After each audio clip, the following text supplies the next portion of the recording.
that was my aha moment. Like, okay, I have the skills for it. I have the expertise. Why not do it for myself? I mean, if I'm working so hard for them, I would do the same for me. They can do it, I can do it. And we live in the greatest time, I feel, of entrepreneurship. What makes entrepreneurship hard and why it's not for everybody is the sleepless nights. Anyone can come up with an idea and immediately start implementing it. Like, I literally will wake up, just sit straight up in the bed because I'm like, oh my gosh, is this really gonna work? Those setbacks, those obstacles are constant. They never go away. You only get the payback when you stick with it.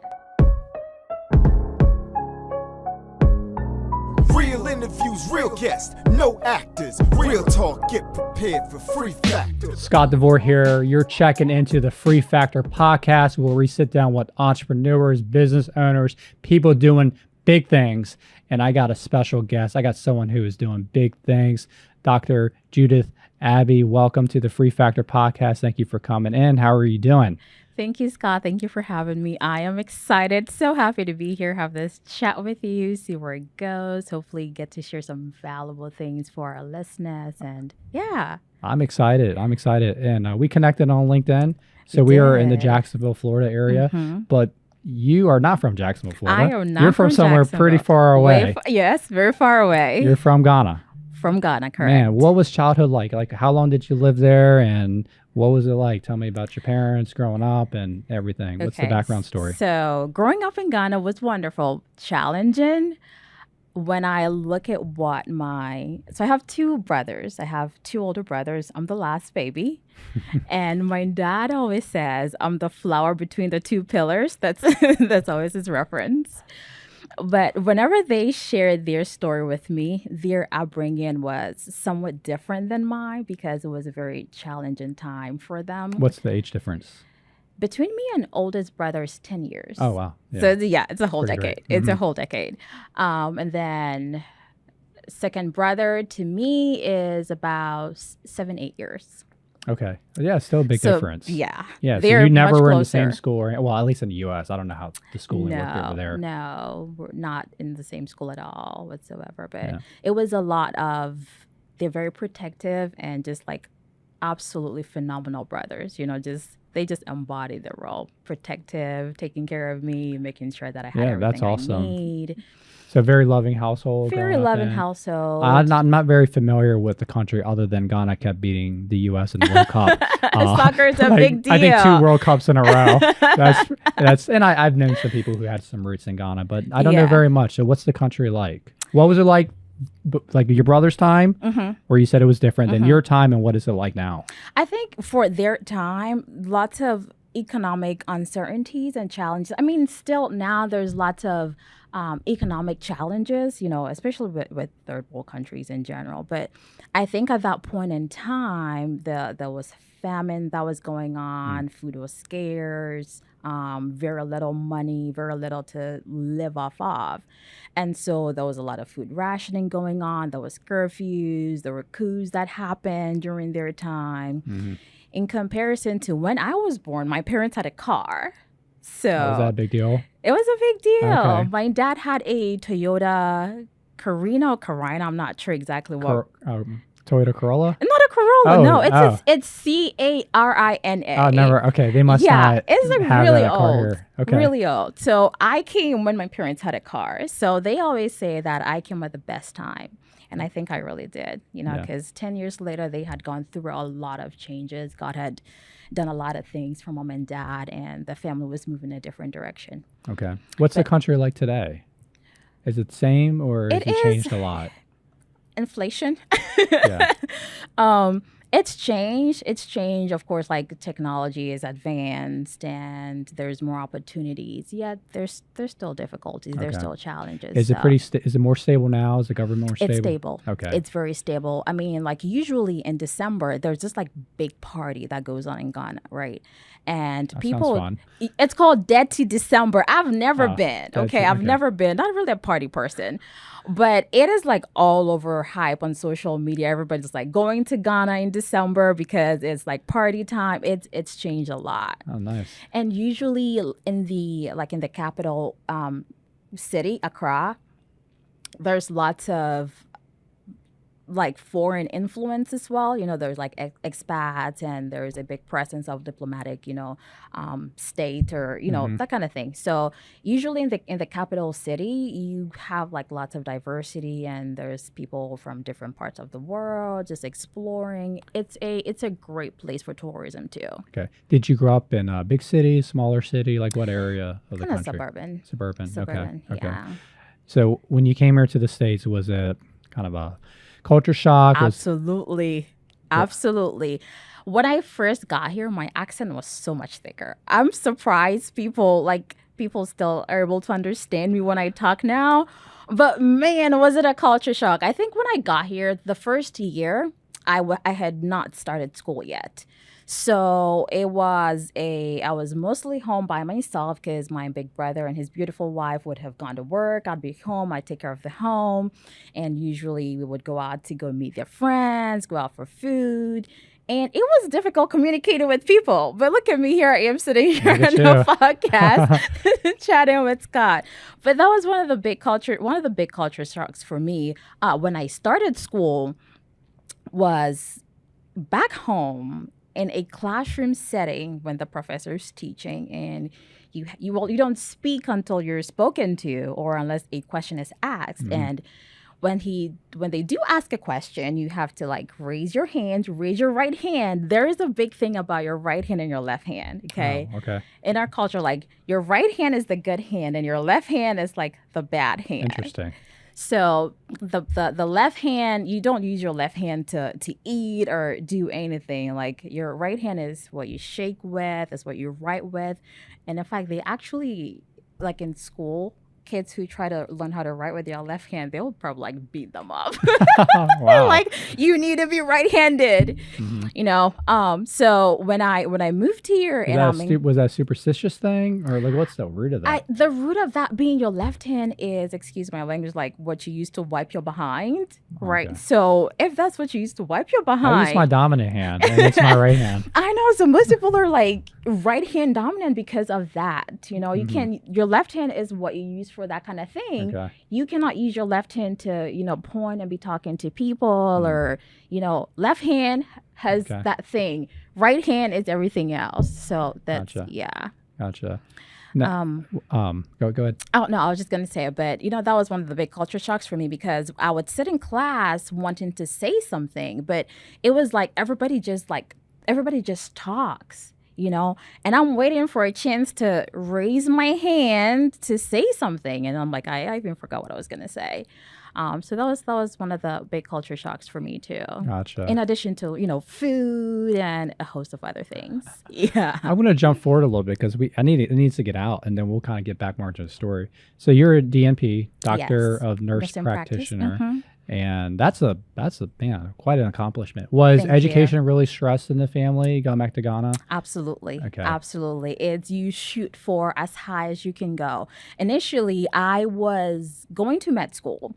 So back home, my plan was I was going to become a medical doctor. Let me make that distinction because there's lots of different doctors. Mm-hmm. To become a medical doctor. And so through my whole schooling years, that was the goal. I was out of high school. I actually focused on general science.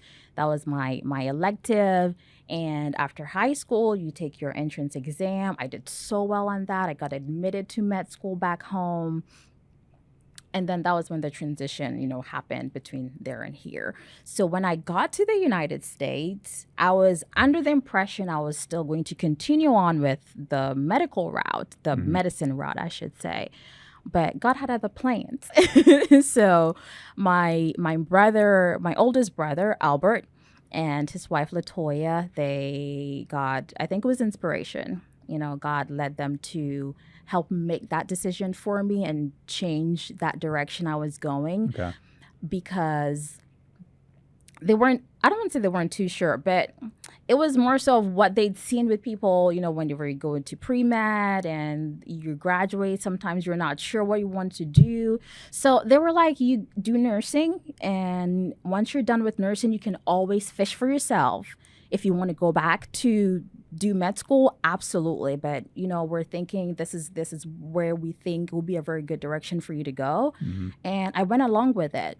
Also, I feel like part of what our culture is, respecting your elders. And when they say something to you, you often don't question, So I'm like, okay. So that's how I ended up into nursing. Got my nurse practitioner, with my master's, and then went on further to get the terminal doctorate degree. What fields? Like what specific fields were you a nurse in? I did medical surgical when I started. So that's like a combination of everything that you take care of. And those were some of my most challenging times. It really grew me a lot because naturally I'm a shy, timid person. I get that from my mom. But over the years, there has been a lot of growth. There's been a lot of change. And so I started at med-surg, and then I did some PCU, which is progressive care unit. I worked in ICU. I did post-op, PACU recovery. Okay. And lastly, my passion or what I enjoyed most was emergency medicine. Absolutely loved it. Yeah. Emergency medicine. What is that? What does Emergency. that mean? So just like ER stuff. nursing. Okay, gotcha. ER nursing, ER Gotcha. stuff. So I worked in healthcare briefly for about 2 to 3 years, and on kind of the business side, it was a dialysis company, and I was really kind of managing like I was in Los Angeles managing like a $300 million division. I had full accountability of the P&L, but I would spend time, not a whole lot of time, but I would come into the clinics just because I wanted to know the operation. And the nurses they ran everything. I got so much respect for, for the profession. And we, so I was on the business side, and we're always looking at, the numbers, like how much are we getting per treatment? Right. What is our cost per treatment? How many patients are coming in? What's our full census? How many can we actually treat? And so in dialysis, it's pretty. You do like you have so many chairs set up in the clinic, and you want to basically maximize each chair, because if your chairs are full, you're earning money. Right. And it almost got to the point where the business was more important than the patient care. In fact, I eventually want to circle back to dialysis back home in Ghana. So I'll let you go ahead. Okay. Yeah, let's definitely do that. So they, even though the core value, like the name of the company is DaVita, which is DaVita, she gives life is an Italian word for the name. And now I had an inside seat, so I understand. Obviously, a business has to make profit, or they're not going to be around. But I just got disenfranchised with. I didn't think there was like real alignment between talking about you care about the patients, but really just driving the bottom line number and the profitability, answering for the shareholders, and all that. Eventually, I left there and I started my current company, DeVore Capital. From that was almost 9 years ago. Have you dealt with that where, man, you want to advocate for the patients, really care about that, but because business decisions needed to be made, you weren't allowed, like you were kind of held back from what you really need to do to care for the parents, or was that, did you not really see that? No, I don't know much about the business part. I can speak to that because I was never in that space, never really got to do a whole lot of nursing leadership. But talking about it being transactional and caring about what the numbers are, it really gets to a point where you do it so much that you lose that human connection, and you don't even. It happened to me.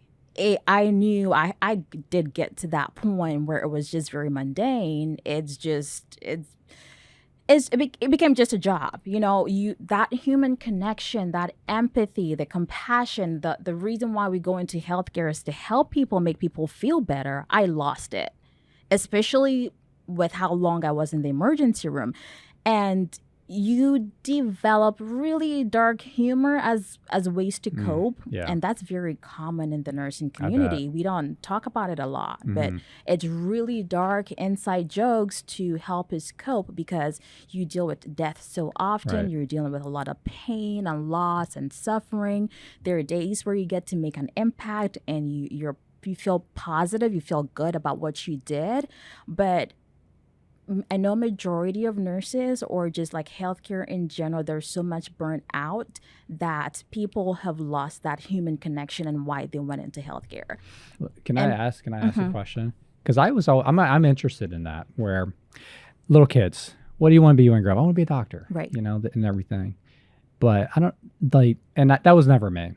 But obviously, as you said, the morbid side of it, people die all the time, and as a kid wanting to get into the field of healthcare and what you did, was it more than like I don't I'm trying to formulate my question, like the death side of it, of actually as a kid, oh, I want to be a doctor, I want to do all this, I want to help patients and everything, and then you actually now you went to school, you did all Right, everything you right. did, now you're there, now people are dying. I mean, I'm obviously, you know, when people people say, oh, I want to be a doctor, and then they're in their biology class and they got to dissect a cat, and they're like, Yeah. nope, don't want to be a doctor no more.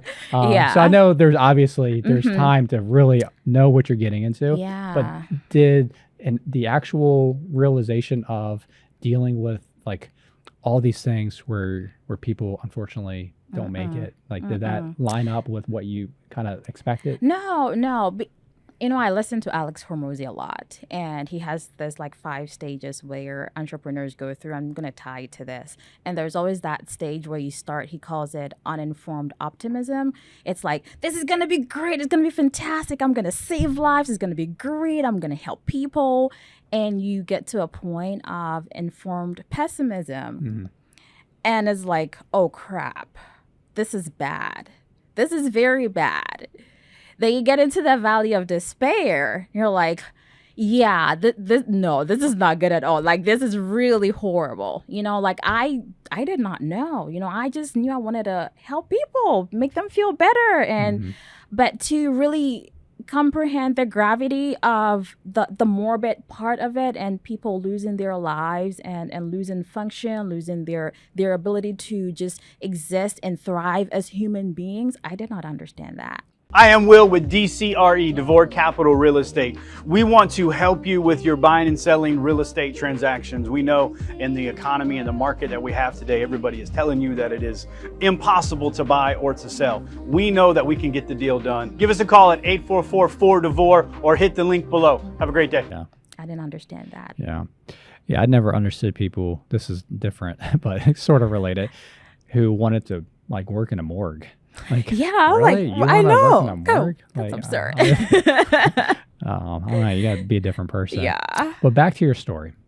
When you did most of your very formal education here in the U.S. Yes. What's the school like? Like, were you prepared? Was it harder in Ghana? Like your I feel it was harder in Ghana Okay. because when I started University of West Florida in Pensacola doing, you know, my prerequisites for nursing, and every semester, my first semester I had my first 4.0, right?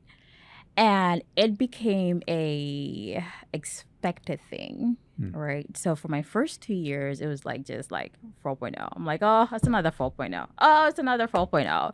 You know, it was, I don't want to say it was easier. It definitely was easier. Did I still work hard and study for it? Yes. But then some things that what I did back home in high school, it crossed over like multiple times and over to when I started college here. So it was definitely way harder back home. Okay. And you know, like also back home when you're in school, the teachers have a whoop. They got a cane.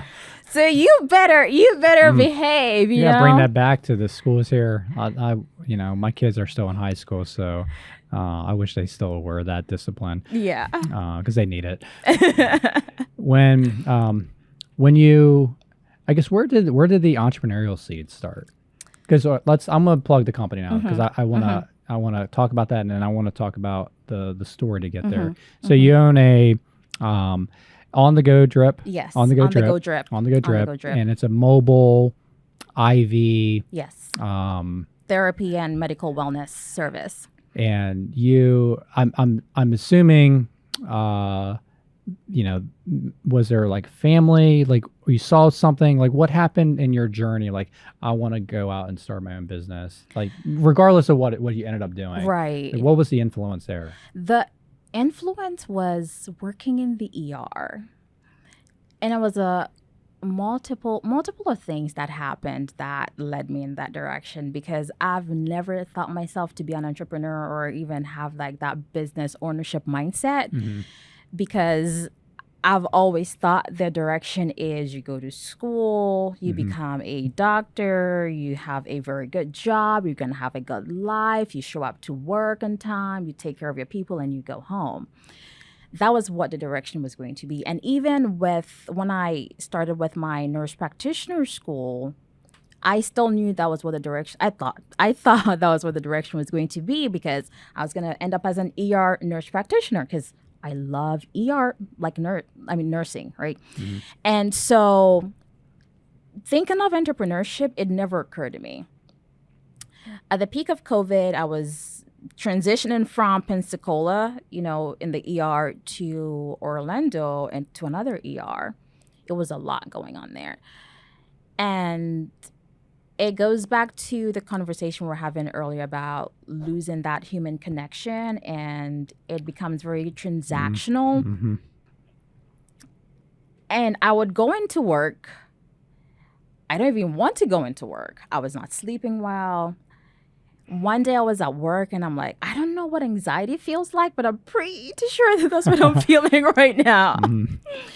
And so it was hard going to work.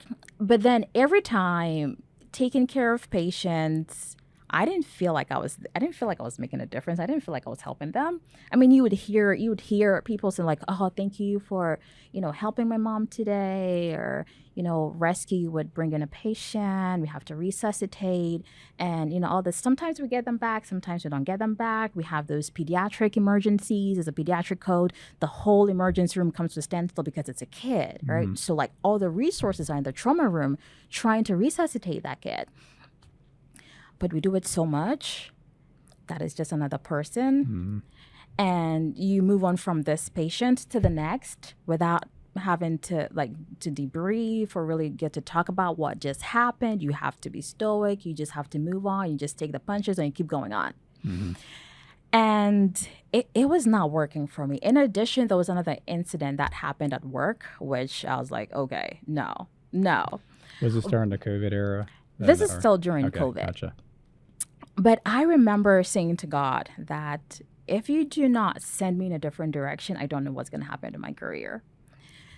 And so it was an answer to prayer, because whenever I'd go into work, you have downtime, or like I'm scrolling through my phone, looking at Indeed, looking for opportunities, because I really wanted to make an exit. And I came across another company that was doing IV therapy. Okay. And so I read the job description. I'm like, okay, this kind of fits what I do. I have that emergency background. You need to be able to think quick on your feet. You're in control of your schedule, and you go to people's homes. You do an IV therapy for them. They feel good, and you're going about your day. So I transitioned part-time into that, and I was like, wait, I actually like this. They actually feel better. They are grateful, and they appreciate the fact that you're there. And everybody's nice to you. Nobody's yelling at you. Like the patient they're not combative like how it is in the emergency department. And sometimes it takes 6 or 7 security to tie them down, and then you have to sit, just like a whole lot. So it got to a point I was like working a lot for this company, making them a lot of money, and the caliber of people I was meeting, and I'm like, wait, this is why I went into healthcare, like to make people feel good, feel better. So that was my aha moment. Like, okay, I have the skills for it. I have the expertise. Why not do it for myself? I mean, if I'm working so hard for them, I would do the same for me. And that's what spurred it. Yeah, that's so awesome. I love that story. And so I have some familiarity with IV treatment, IV therapy. Yes, IV therapy. So my wife, she unfortunately has migraines. Sometimes at least once a year, maybe more. It gets so bad where it just now it's getting really bad, and to the point where I got to take her to urgent care. But she already had done research, and she saw that like some of these IV therapy places have the stuff you can. I don't even know any. If you said the stuff, I would know. I'm like, yeah, that sounds familiar. Yeah. And so there's one just like really close to the house. It's a lot cheaper to go into urgent care or ER. And we've done it a couple times in the last few years. Yeah. And now it got to the point where my wife has chronic Lyme disease too, and so we're always thinking like what are some things she can do to get her health better, and started looking into like ozone. I don't know if you do ozone, and like what that whole thing is, and like even the place that we go to for the IV, they do ozone there. And I know there's different ways of doing it, but it's getting extremely popular. Extremely popular. I know a lot of even I wouldn't even say athletes, absolutely, but people who are just wanted to high achieving people who want to optimize their health will do different IV therapies with the things like I don't know, like B12 or I don't know all the stuff. There's a lot of them. Yeah. And there's results. There is. Obviously, it makes money for the clinic, for the the nurses and the staff who works. They do well. But I was thinking about, I'm tangenting here a little bit, but I definitely want to get back to this.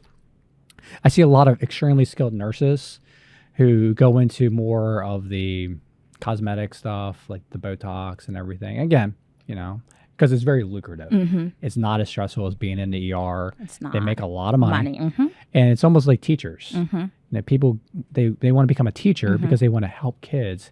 But man, they can't even pay their bills. And all that. No. You saw an opportunity, like, hey, helping people, it's lucrative. And I already dropped Alex Hormozy on me, and so I'm like, hey, you definitely are a kind of your mindset of thinking, like your entrepreneurial mindset. It already seems at an extremely high level. And how long did it take you to kind of jump out and start your own business? 2 years. I mean, so I've been a nurse for 8 years, April 2016. So the last 2 years, I have not fully practiced at the bedside, like in traditional hospital environment. Yeah. I'm Scott DeVore with DeVore Capital. We are a multi-service construction, real estate, and development company. We do services from ground-up development to roofing services to real estate transactions. Reach out to us at 844-4DEVORE or at the website link below. I know that does answer the question. So I mean, like when you got into it, as just staff, as a nurse, as an employee.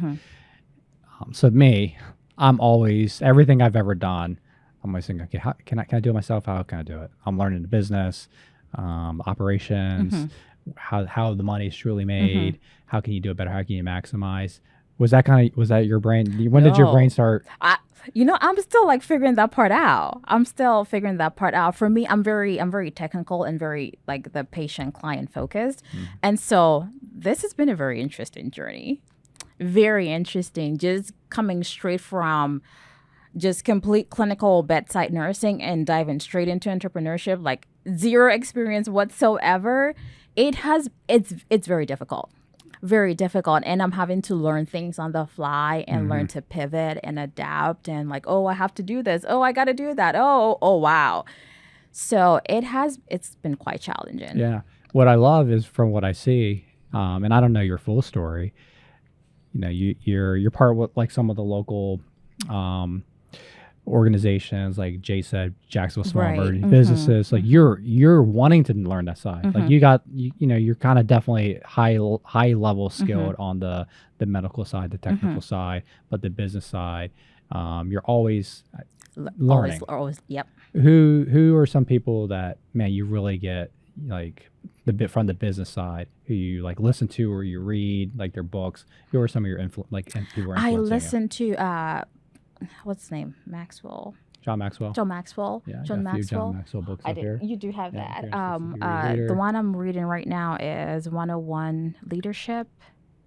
It's a red. Most of his books are red, but it's a red cover. I listen to him a lot. I listen to Ray Dalio a lot. I listen to, of course, Hormozy, and one of my favorite people to listen to is Ed Milet. Oh yeah, I love Ed Milet. Yeah, and then He actually, he has a house over in Ponte Vedra. he does. He bought the most expensive house ever in North Florida, in Ponte Vedra. It was like $25 million or something. I believe it. And one of my good friends, he lives in Cali now. He knows Ed Milet. Yeah. Like not like he met him and he's had more conversations than most people with him. I'm like, dude, shout out to Quentin Floyd, DJ Floyd. I'm like, dude, you gotta like put a word in for me. I gotta meet this guy. But no, I love Ed Milet. I've seen him speak live as well. Where did that origin of like listening to those people? Because like most people, I would say those aren't, even though they have all these people have millions of people who listen to their podcasts or read their books. But usually when like people in my circles, like we all like know the same people. Did someone like say to you one day, hey, you got to check out this Alex Hormozy guy? Like, how did you even get turned on to Alex Hormozy? I can't even remember. I don't know. I feel like it gets to a certain point where you're really searching and then God sends you answers. I can't recall how I found them, but probably like the algorithm, Yeah. So the more I listen to, my feed is all Alex Hormozy. It's all Ed Milet. It's like Bradley. Like, you think I'm crazy? No, same people I listen to. Literally who I listen to, because when I go on Instagram, I'm not looking for just frivolous things. I'm looking to be educated, right? So those people, they know what the journey is. They've been there and they speak to me, because I'm at a phase where I need to hear these people tell me, hey, you're on the right path. It sucks, but it's going to be okay. And just listening to the advice and the value they provide. I don't know how I found them, but they just happen. Yeah, once you get turned on to one, then the algorithm is going to get right? Just brings all of them. Let's talk more about On The Go Drip specifically. Like what are the services? What do you offer? How does it work? So On The Go Drip, we're completely mobile. On The Go Drip is a mobile IV therapy service, medical wellness treatments. And what we do is we go to our client's preferred location. So whether it's their home, it's their office, it's at the gym, just wherever you are, as long as it's a safe environment, we will be there. And the whole purpose of it is to take away that time commitment required for having to go to a traditional physical location. Our clients or our patients in this case, they really appreciate the convenience, the comfort, and the personalized care that we provide. Because usually, I would like to be taken care of at my house, then have to sit in my car, deal with traffic, go sit in the waiting room for hours. And that also draws from what my ER experience was. There are certain things that they're not emergencies. And if the ER is your first point of contact for certain things, then you're just like behind the curveball. So what On The Go Drip does is we take away that component and we bring the service to you. We bring the service to you right where you are. And this includes administering IV fluids, vitamins, minerals, and medications for a variety of conditions. Usually our preferred bag of IV fluids that we use is called lactated ringers, which is very different from what majority of people would use out there. There's lactated ringers, there's normal saline. Those are the very common ones. But we prefer lactated ringers just because it has a better electrolyte profile and people tolerate it really well, and you feel amazing. So we prefer that over the normal saline. We use normal saline in certain situations, but primarily we're going to use lactated ringers. And then it comes to the vitamins. There's all kinds of vitamins, there's all kinds of minerals, and all kinds of medications.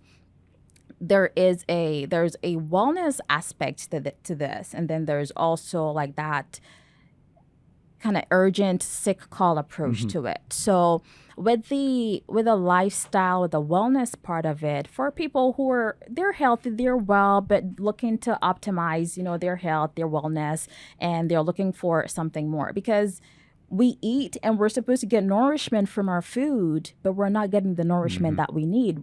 Most of us are deficient in quite a few things. Magnesium, vitamin D, we're not getting out there, getting enough sunlight, and it begins to manifest as various things. So this is a very good way for you to be able to supplement what you're not getting from your food or from your diet. I mean, primarily, I'm an advocate for get your nutrition, your nutrients from your food.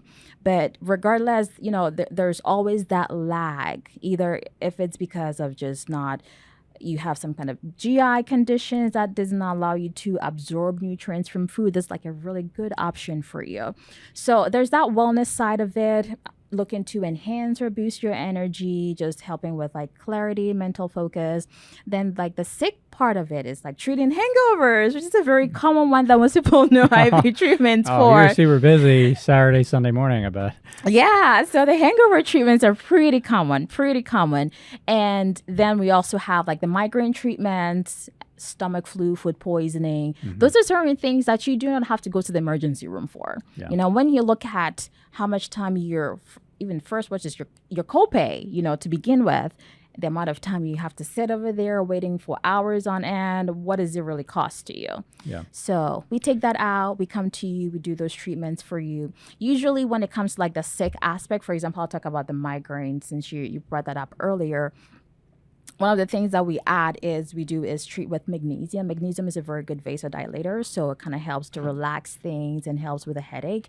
And then also we do anti-inflammatory, so we actually give medications, for example, like ketorolac or some antiemetic, something to help with nausea, because we know when people have migraines, they're hurting, they're nauseated, they're throwing up, so we take care of all of that.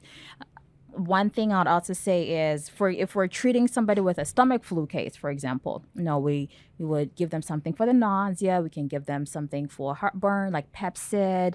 But all this is going through your IV, so you're going to recover faster. You're going to feel a whole lot better faster in comparison to waiting, to treat it traditionally like you would. How does the customer find you? How do you find the customer? And like, what's the time of when they, schedule the service before you can? I'm sure there's some fluctuation before you can get there. Yeah, there is. So usually, if we're able to have the treatment actually takes between 30 to 60 minutes. That's how long it takes. How they find us is they go online. That is a horrible answer. But usually, they've had some kind of experience with IV therapy and they know what it's for. And so they go online and they know where to find us, and they find us and they tell us what's going on. We do a medical screen to risk stratify and make sure that you don't need to go to the emergency room, or you actually do need to go to the emergency room. And then usually it takes about an hour between that, and then somebody gets sent out to where they are.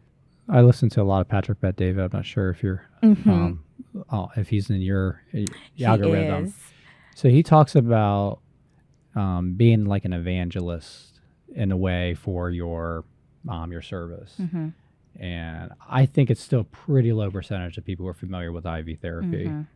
Where if you were the evangelist, like I'm gonna be like that expert, and I'm gonna go and I'm gonna talk about IV therapy as much as I can. I'm going to make the content. I'm going to be doing podcasts talking about it. My social media is going to talk about it a lot.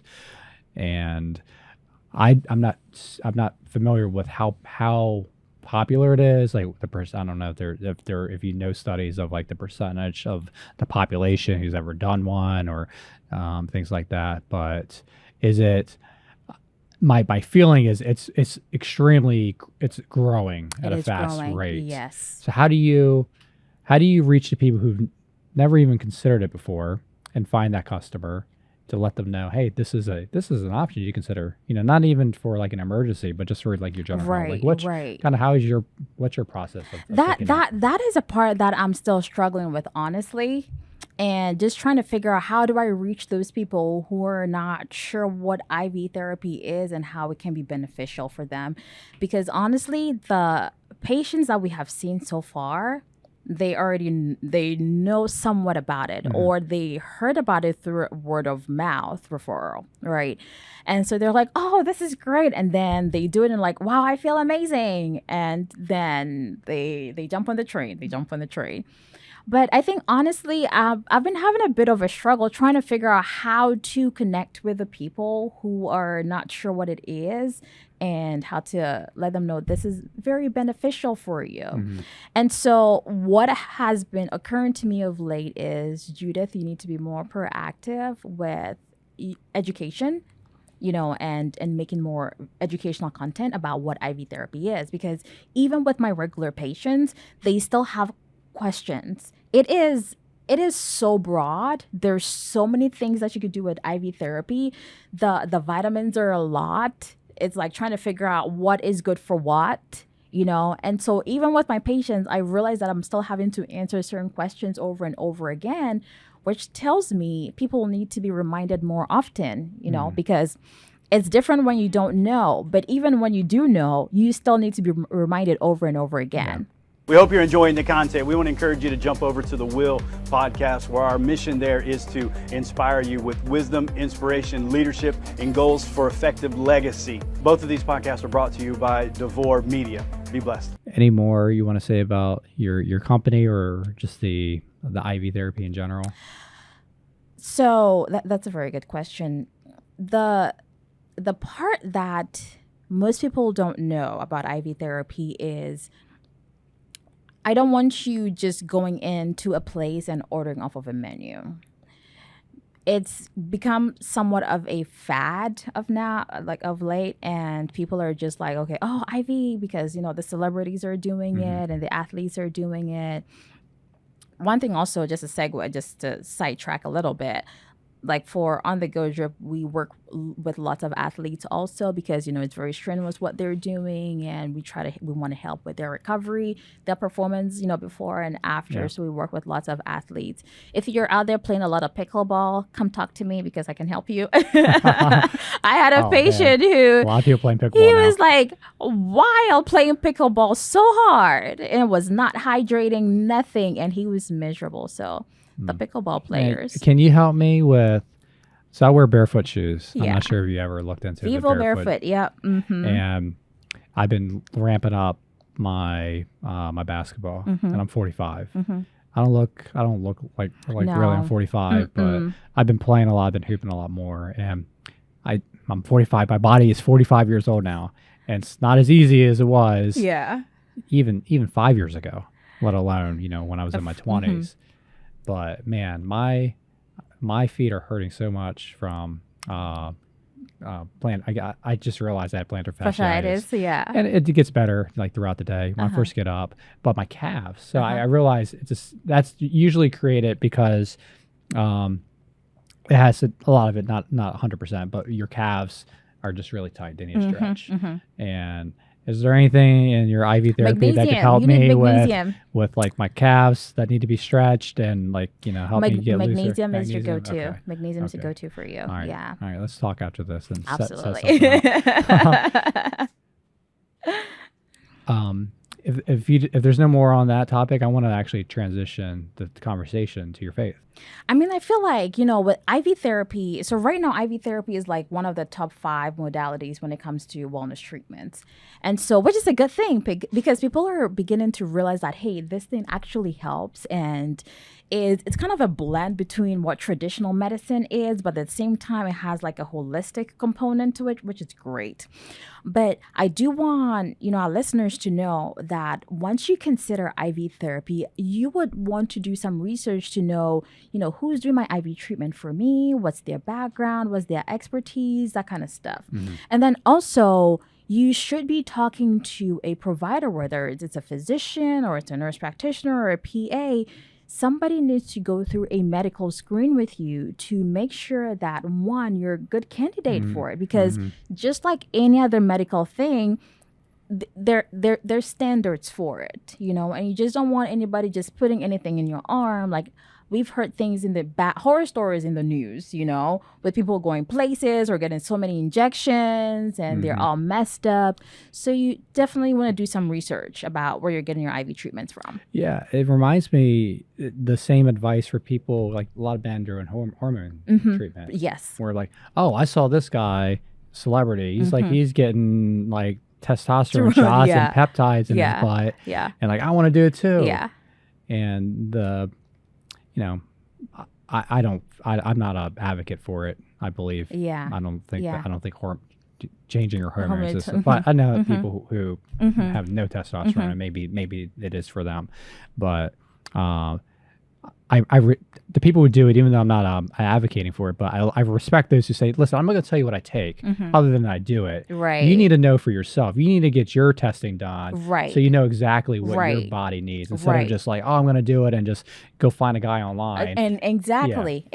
And the other thing is, IV therapy is, are we doing, I call it my two arms. Am I doing maintenance therapy with you, or I'm doing replacement therapy with you? Maintenance therapy is what we're trying to accomplish is we're trying to preserve your body's natural losses, because in our day-to-day activities, you're losing fluids, right? You're sweating, you're breathing. Believe it or not, whenever we breathe, it's moist. There's actually a little bit of water in there, right?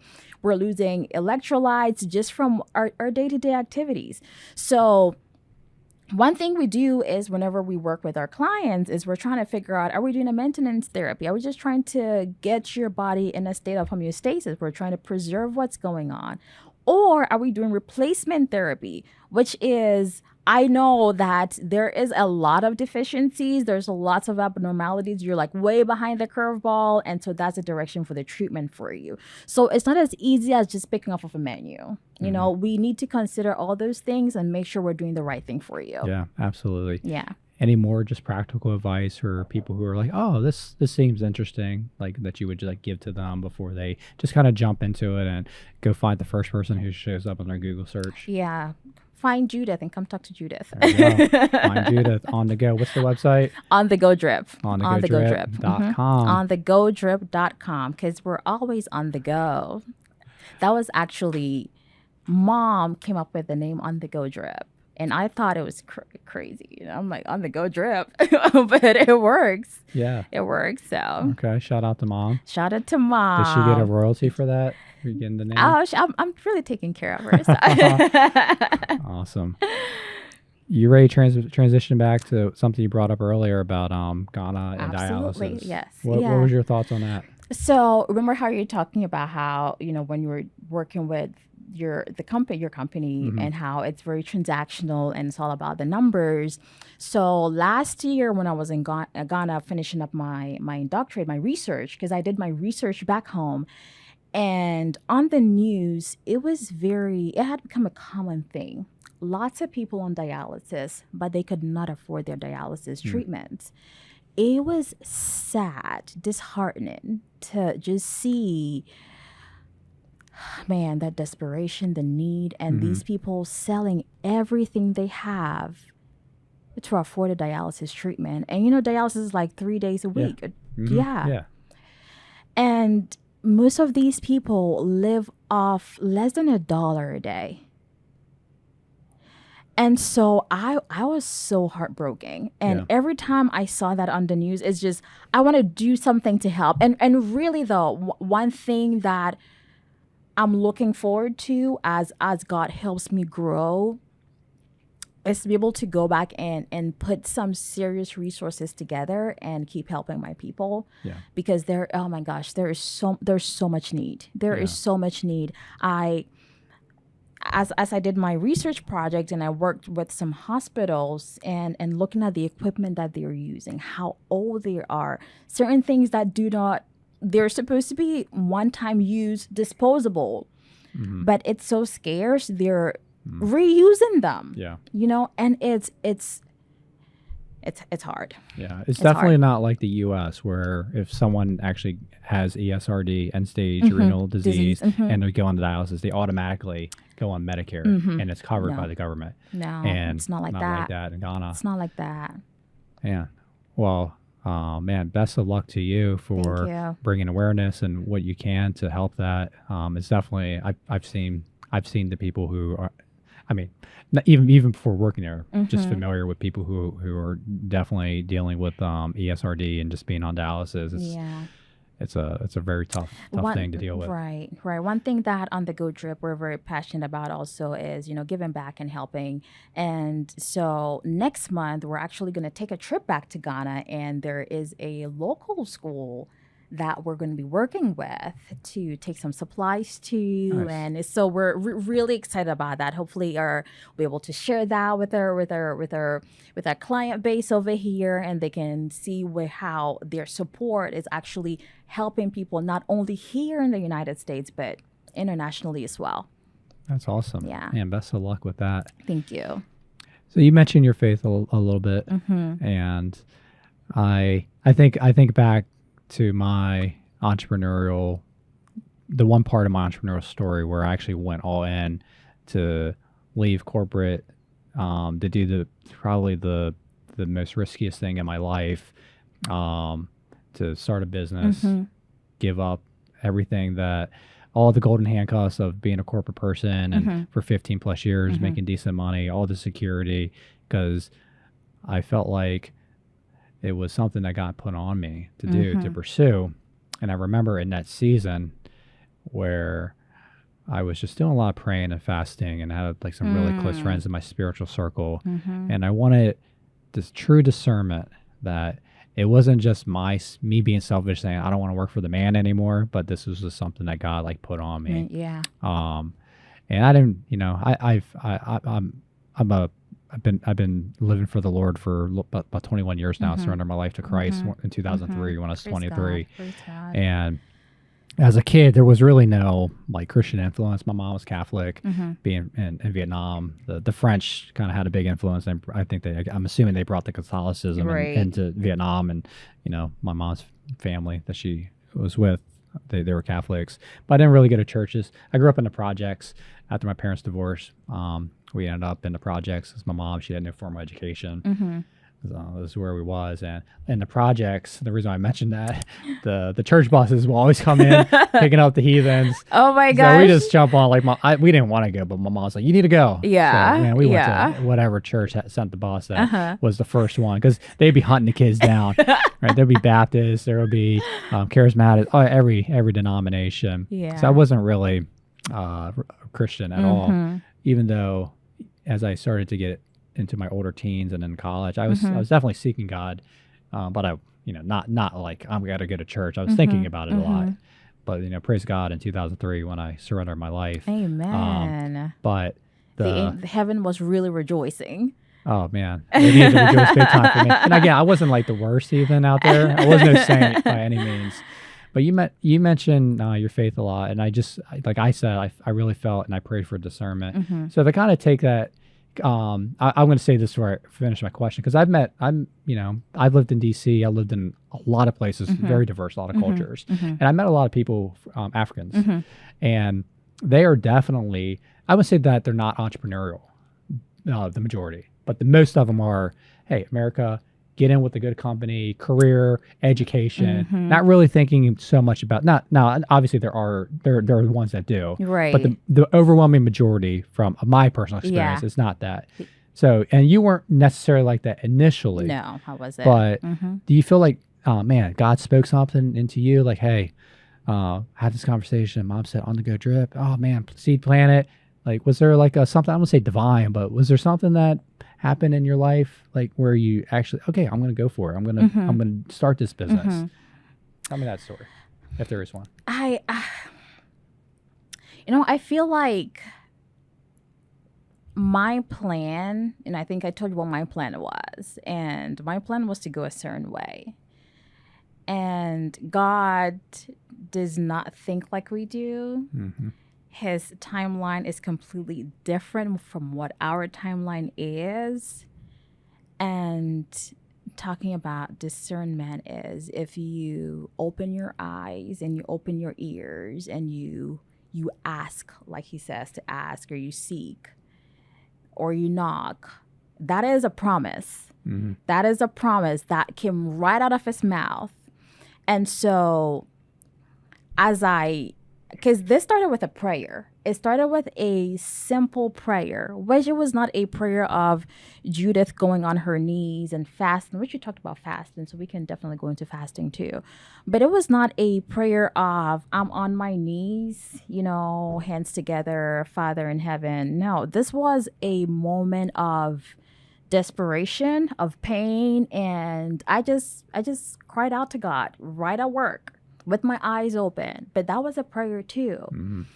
And so when I said that prayer in sincerity, he heard me. Yeah. And even before I said that prayer, he already knew, right? Because he already knows what our thoughts are. And so I said that prayer to him. But then after that prayer, there was also action on my part. And with that action, meaning that keep my eyes open, keep my ears open for the signs and the messages that he's given to me. Because then if I ignore that, then of course I'm going to say, oh, God did not answer my prayer. But then it was me getting in the way of him letting his plan come into fruition. Yeah, absolutely. I think you mentioned like faith had a little bit to do from not really going like the MD route into, I think you said your older, one of your older brothers had something to do with that. And I don't know if you also said getting from Ghana to the U.S. had something to do with faith. Is there like a story there that you want to share?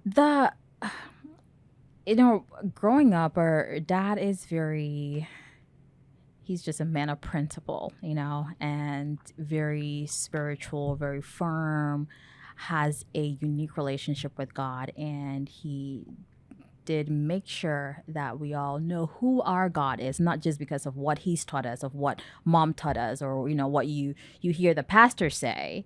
But growing up, it was essential, and still to this point, for us to personally know who our God is and to trust his word and to know that when he said something to you, he will bring it to fruition in his own time. And we believe firmly that two good heads, my dad always says because the saying is 2 heads are better than one. But dad is like, no, you can have 2 really bad heads. So that's like 2 good heads are better than one. And we're always in a state of prayer and meditating and talking to God and asking for that discernment and asking him to specifically direct the family where he wants us to go. Because ultimately, all of these things that we're doing, it ends up it's nothing. Yeah. There is a higher goal. There is a better purpose. And so what's the point if he gives me so much wealth and so much success, and at the end of it all I lose my soul, I lose my life, then what's the point? So I think the transition and what the changes have been answers to prayer for him to put us exactly where he wants us to be. Exactly where he wants us to be. Because I felt like I needed to be a medical doctor. I needed to be a physician. That was Judith. But that's not what my God had in mind for me. Yeah. Fasting is something that anytime I ever made a major decision, I would fast. I would do either like a 3-day water fast or like if I want to do a quick fast, I do a 24-hour dry fast. Fast, right. No water, nothing. Or whatever longer. I think the and the reason why I do it is because I felt like God said to do it, and it's scripture, and it's just something where you're denying yourself like food and water or whatever, and I feel like you just get this clarity, even though you're struggling. It's tough. But I feel like it helps you to be more in tune to hearing what God, again, God doesn't have to give you the answer there. No. But I feel like if you're more in tune, Right. more Right. opportunity, Mhm. not whatever, but obviously God's going to do what he wants to do in his timing. And then sometimes I felt like I would do a fast for, not in the selfish way that where the God says don't selfishly tell everyone you're fasting because then you'll get no reward. But I would do it selfishly because I knew health wise it was good. Yeah. Like, yeah, man, I'm yeah. gonna get thin. I'm I gonna shed this know, water I weight. know. Like, man, even though I'm thinking, well, it's dual purpose health, and also I want to hear. Yeah. What's your experience on fasting? So we grew up doing a lot of fasting. And again, back in our culture, in the Ghanaian culture, or I don't want to overgeneralize and say the African culture in general, but in our Ghanaian culture, like fasting and prayer is a big thing because we know it's a way to seek God's face and we let him know that, Lord, I am really serious about what I'm asking you. And so I want you to help me, give me some answers. There's lots of examples in scripture about fasting and the results. We look at Daniel, even Jesus himself, he fasted for 40 days and for 40 nights. And yes, it sucks, denying yourself of the food, but the benefits are just great. Yeah. To go from, shedding a few pounds here and there to hearing God speak to you, and hearing him give you answers that you're looking for. For us, till now, as a family, we have a quarterly fasting and prayer that we do. And it's so every quarter, we start from Friday till Saturday. The whole family, it's mingled with worship, with singing, with prayers. We have a large family. So from here in the United States, those who are still back home in Ghana, we connect over Zoom. And over this period, we're fasting. Most of the time it's water fast. But those who have health issues and they need to eat, they may do a fruit fast or, stuff like that. Till this day, fasting is it's consistent in my life. Every week, well, I usually intermittent fast too. So I'm if I'm going to intermittent fast today, I might as well just make it a fast and just talk to God, make time to actually spend time with God and reap the benefits from it. So I'm Scott DeVore with DeVore Capital Contracting, multi-service licensed construction company. We are a certified roofing and general contractor. We do everything from residential to commercial roofing and all other construction services. If you are a homeowner or a commercial building owner and you have any roofing needs from repairs to replacements to tarping, please reach out to us at 844-4DeVore or at the link below. I'm gonna ask some random questions. Okay. So if we can come back and add it if you want. Before I do that, because I'm kind of bringing it to a close. Anything else on faith, the business, the just the industry you're in before I kind of bring it to a close that we want. Faith, God is everything to me, very central to me. And if you're in a position in your life right now where you're needing some clarity, trying to figure out where to go, not sure what to do. There's so much chaos going on in the world right now. There is a place you can retreat to. There's a place we can retreat to. And for me, my experience has been God. He's never let me down. He will never let me down. His word is sure. His word is steadfast. His word is truth. Amen. So that's that on faith. For business, no, I'm going to go to family. I think it's God, it's family. I am a sucker for family. My family, we are so tight. We are so close. It's been very difficult the past couple of weeks because the majority of them are in Ghana for the summer. And right now it's just me and my big brother here. And we're just don't know what to do with ourselves because it is not the same. But I absolutely love family. And I thank God for such a strong support system, to especially with this phase that I'm in right now, just going through entrepreneurship. Family is everything. So if God has blessed you with a wonderful family and everything is good, man, that is success right there. And for business, IV therapy is absolutely phenomenal. And I think if you're on the fence trying to figure out if this is something you should pursue, again, talk to Judith. Talk to her. Talk to Judith. We're definitely get your contact info as we close. Absolutely. All right. I want to know I'm going to start asking this more, I guess, because Okay. like I'm a big Book of Revelation fan, and I have my thoughts. I probably think Jesus' timing is a lot shorter than probably most people. What's your favorite book and biblical Bible book? Like, what's your kind of where you see the world going? Whatever the timing is, next couple years, 10 years from now. But then we'll close with what's your outcome for you personally, business, as we get into the coming years or whatever. Where do I even start from? Because like, what's my favorite book? Yeah, My favorite book, and like, what's your spiritual like outlook for the times we're in, and then kind of your That's personal business outlook for the next couple That's years. difficult to pick. That's difficult to Okay. choose. Okay. I would say the prophet Isaiah. I love the book of Isaiah. That's definitely my favorite book. So usually on Mondays, like this is before the part of the family went to Ghana, but on Mondays we have family devotion. And so at family devotion, everybody is required to memorize a scripture.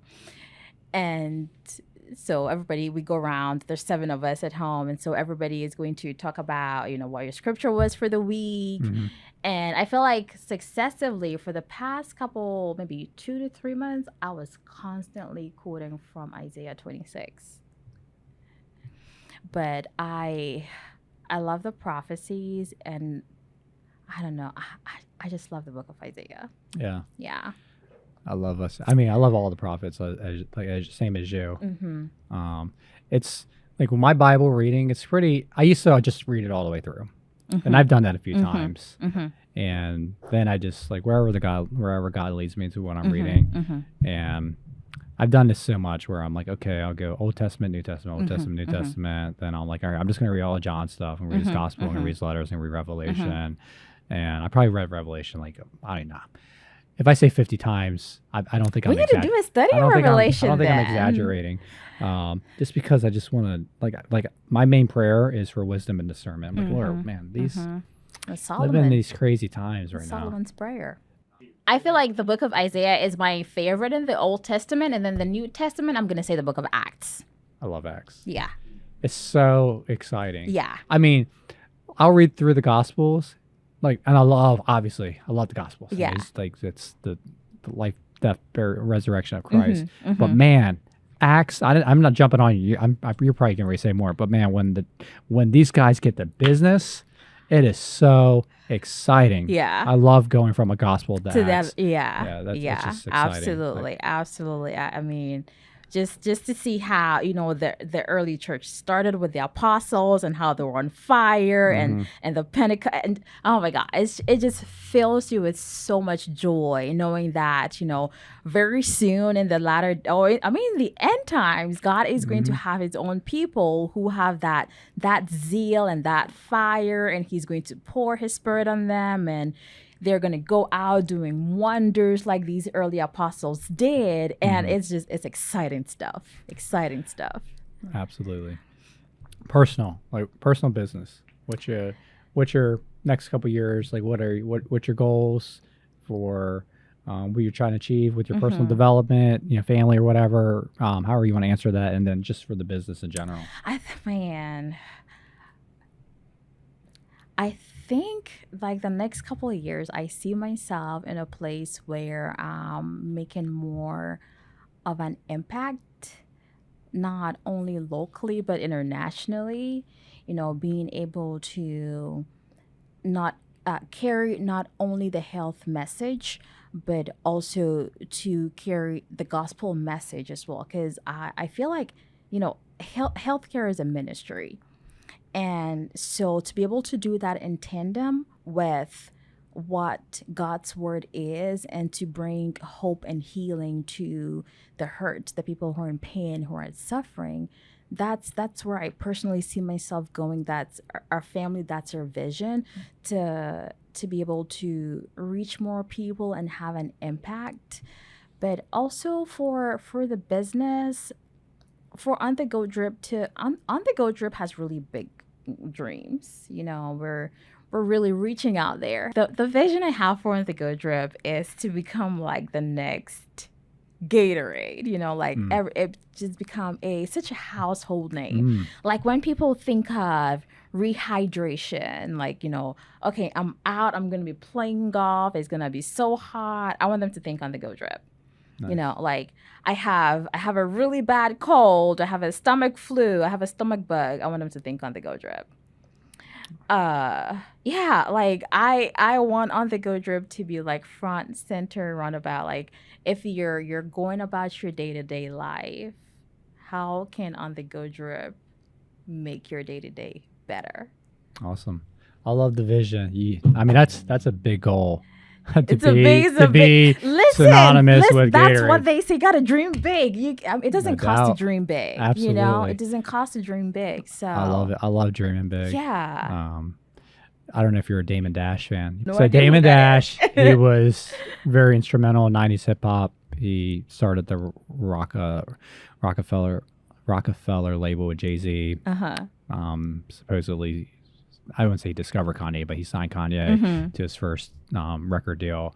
But I don't love everything Damon Dash says, but I do like a lot of what he says from his mindset. And this one thing he said on this podcast I was watching about being a dreamer is, man, when I'm dreaming, just let me dream. You don't need to immediately say, no, you can't do that. You can never be as big as Gatorade. Yeah. Let me dream. Let me dream. Let me dream it. And then later, if I'm like trying to, like try to take over Gatorade, like, within a couple weeks time, you could say, hey man, you need like billions of dollars to do that. I don't think you should spend your life savings of 100,000 to like maybe let's like strategic. Yeah. There is a time to be practical. Right. But when I'm dreaming, let me dream. I'm going to dream. Yeah. But mindset, you talk about mindset a lot. How has that influenced, where you are? What your journey has been when you notice that mindset change to where you are now, what your success has been. I think it's overcoming limiting beliefs. Like growing up in the projects, everyone just feels like they're stuck there. They're never going to get out. They just stay there, and it's just generational poverty. Like, so I had this unique relationship with the projects because, my mom was an immigrant. Like, we're the only half white, half Asian kids in the project. So it was like just kind of this weird thing. So fortunately, I got to see a side of success. I knew it was there. I knew it was tangible. But then even as I was growing in my career early on, like when I was just getting out of college in the early 2000s, I saw people who, and I'm a very competitive person, and now they're like making success, making strides, and I'm like, it was almost like when the faith of the the apostles, they saw Jesus, right? But man, for us, like we never, we're just believing, the word is truth. Yeah. I mean, there's obviously a lot of things, archaeology that proves the word is true. That's the phenomenal thing. But just kind of seeing it and like just destroys the paradigm. They can do it, I can do it. Like, why not me? And we live in the greatest time, I feel, of entrepreneurship. Yeah. Anyone can come up with an idea and immediately start implementing it for almost free. Yes. Or very small investment, some time investment, but very small financial investment. And it's just taking action. You start taking action, and then also just being a person of faith. Yeah. And God, I felt like God said, it might seem far-fetched, but if God put that seed in me and I was fasting, I was praying for discernment and wisdom, God don't tell no lie. Yeah. Obviously, over time, we will figure out if that's really the direction God wanted me to go in. So I would say that's what it is for me. Yeah. How about you? I think it is a very different mindset when you have your corporate job, or you go into work for somebody versus you're starting something on your own, you're building something for you. And if I had known in hindsight, and I'm still very new to this whole entrepreneurship thing, but in hindsight, if I had known the cost, the sweat capital, the time, the energy, I probably would not have made the leap. I just like dove in head first, and I'm like, I can do this. Yeah. But there are hard days. There's hard day, like lots of them. Like you can't. And then people are like, what makes it hard? And for me personally, what makes entrepreneurship hard? Because it's glamorized because everybody's got the nice fancy cars and they got the mansions and, I guess it is I'm definitely not there. I'm still going through the grind, but it's what makes entrepreneurship hard and why it's not for everybody is like the sleepless nights. Like I literally will wake up, just sit straight up in the bed because I'm like, oh my gosh, is this really going to work? Where's this next? How am I going to figure this out? And the known costs that I have invested into this with the unknown and uncertain outcome. I hear all the time that you got to keep going, be consistent, keep going. It's going to pay off. It's going to work out. But you don't know how long that is going to be in comparison to when I look at what my other achievements, what my other accomplishments have been. I knew what it cost. For example, I'll take academics because that's very relatable for most people. I knew that when I started my doctorate, I started, at this X time, I'll say August 2020, okay? If I follow this degree plan, there's a blueprint that you're told exactly what to do. If you follow this blueprint, every semester you show up, you put in the work. Also, by the way, I did graduate my program with a 4.0, the whole of my grad school. Listen, excellence, okay? Like God has called us to excellence, and I really try to embody that. But that's just a side note. But it's like I knew if I start in August 2020, according to this degree plan of what the academic advisor gave me, and I take these courses, put in the work and show up, in 2024, I will finish with my doctorate. Like that is... There's there is a method.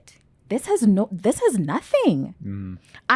You've made all this investment, Scott, and it's like, hello, when is it going to pay off? And it is difficult.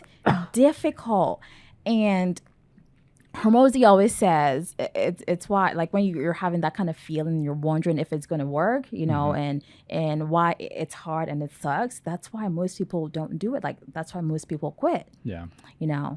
Yeah. There definitely isn't a blueprint that is exact, but there are communities and masterminds, and you found a lot of really good ones already.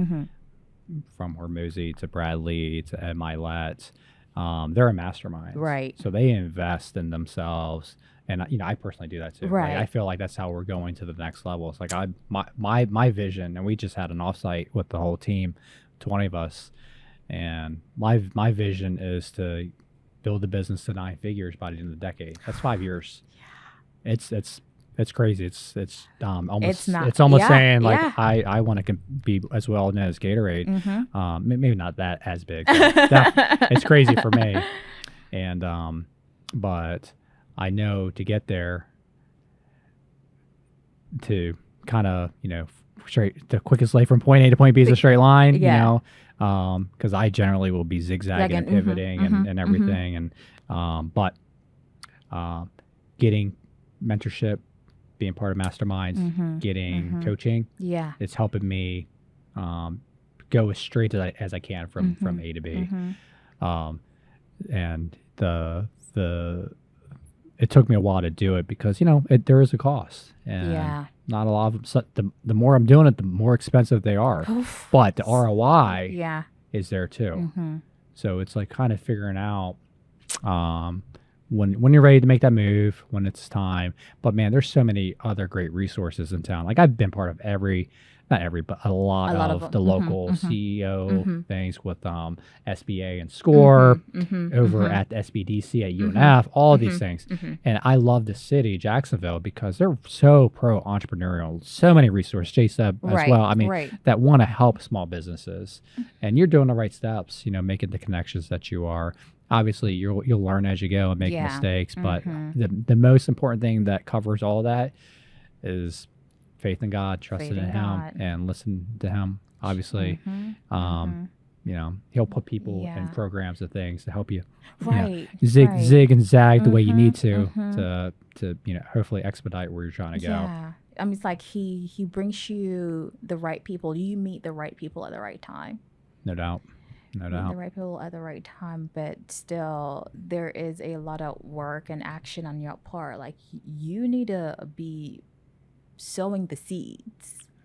Absolutely. You need to be sowing seeds. Who are your mentors? Like which people have really shaped, your thinking, the mindset, and Yeah.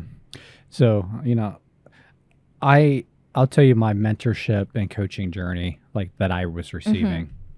It started like 20 years ago. I was doing some business that was like kind of a direct selling type of business.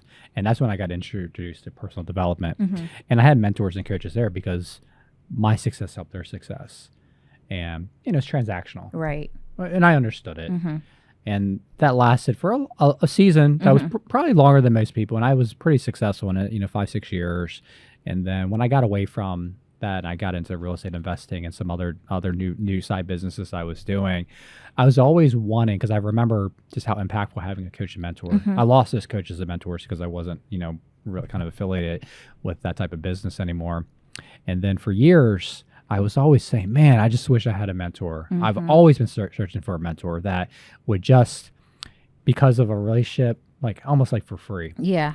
Well, after many years of like wanting that and never came for free, I'm like, all right, I'm gonna have to pay for it. I'm gonna have to actually join some masterminds and things like that. And it is transactional, but it's elite mentorship that's helping me. So it's like strategizing one-on-one with people who've done what I did. So that's the thing, like, blueprint in as far as someone who's done it, who's scaled a business to 9 figures, because that's what I want to do. So I found coaches and masterminds of people who've done it. And it's not like they say they done, but like truly have done it. Right. There's who proof. have the fruit. There's proof. Yeah. Have the fruit on the tree. So that's where, and I've learned a lot of things too. I learned about mastering my time. There's a book right there, Buy Back Your Time. Like my role has changed from really starting out solopreneur doing everything. Now I'm CEO. I mean, I've always been a CEO, but I can't be doing all the things that I generally was good at. Like You're right. I have a strong finance background, so I was doing a lot of the financial stuff in the company just because I'm good at. I'm a lead at it actually. But finally, just within the last couple of weeks, that was the last thing I needed to shed was because I care about the numbers so much, and really making sure money's in the bank account. So to let that go was hard because I've had business experience in the past where I had some partners and it ended up really bad. That it took me some time to get through. So that was like really hard for me to let go. But my job is to be the visionary, to encourage, to coach my team, to help them to become better leaders, to be a driver for the company, and drive them. And I things that were never like, oh, this is an epiphany. I never knew that before. You kind of know it, but it's hard to let go because I bootstrapped everything. Yeah. And it's hard to really start investing money, but we start making money. Yeah. I'm like, okay, well, we'll pay for this. I'll pay for this person. So I've hired an executive assistant in the last couple months. She manages my inbox, my calendar. Like these are things. And then like this book is basically saying, Buy Back Your Time. It's a great book, Dan Martell. He's basically saying that should be your first hire. I could never imagine 9 years ago when I started this company, I'm going to go hire an executive assistant. My wife would have thought I'm crazy. Yeah. But ironically, I had an executive assistant when I was a corporate person. I just didn't think. You didn't think I'm like, well, I'm not that busy. Like when I first started the company, man, I never knew I was going to be as busy as I am today. But I should not be bogged down by looking at my inbox for hours every day. So I paid someone. to look at your inbox. It's like one-on-one. Like it was a lot of upfront investment time. I mean, like, do you worry about like, oh my gosh, there's something in my inbox that she's not supposed to see, or like, how Initially I did. Yeah. But I had to get over it. And so it was a vetting to make sure this person, I said, you're probably eventually going to see a lot of my personal information. And I need to know if I, can obviously trust. I didn't say it like that, but that's 100% what was implied. And I just had to trust God. But I've heard people say, high level people, I won't even talk to you if you don't have an executive assistant because you don't value your time enough. Yeah. Because here's the crazy thing. Yeah. If you don't have an executive assistant, you're the executive assistant and you suck at it and you're paying way too much for it. Yeah. I'm like, oh my goodness. Yeah, that's so true. So I've learned these things, or I've implemented. I've known them for a long time. I'm just really slow at implementing. Sometimes I'm like real quick. Like that's what I love about still being small enough to be agile, but I'm kind of hard-headed. And it takes me a while. Sometimes I got to do the wrong thing for years at times before I know how to start doing the right thing. That's just kind of a flaw of me. But yeah, so coaches and mentors are out there. I was going to say unfortunately, but I don't think unfortunately is the right adjective. You just have to pay for it. You just have to pay for it. You just have to take the risk. Obviously, you vet them out, just like you would someone to vet out to find the right IV therapy company. So it takes time. Sometimes you might pick the wrong person. But that's going to lead me to my plug, because we are actually the freedomfactory.co. That is the mentorship coaching program that we just recently started here at DeVore Capital. So if you're an entrepreneur, or if you are someone who wants to be an entrepreneur, or if you're looking to level up, get to the next level, reach out to us. We are getting ready to launch our waiting list for our new programs. So the freedomfactory.co. That's my plug. So we'll edit that in there. All right. But, I thought it felt timely. It's a new perfect. thing that That's we're working perfect. on. Judith, Join the waiting list. Judith, final thoughts. Okay. Here's what I'd say.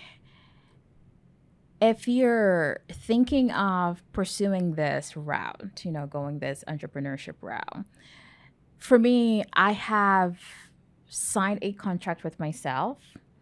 And this is coming from just like listening and watching to a lot of Kobe's, videos. And it's like you sign that contract with yourself.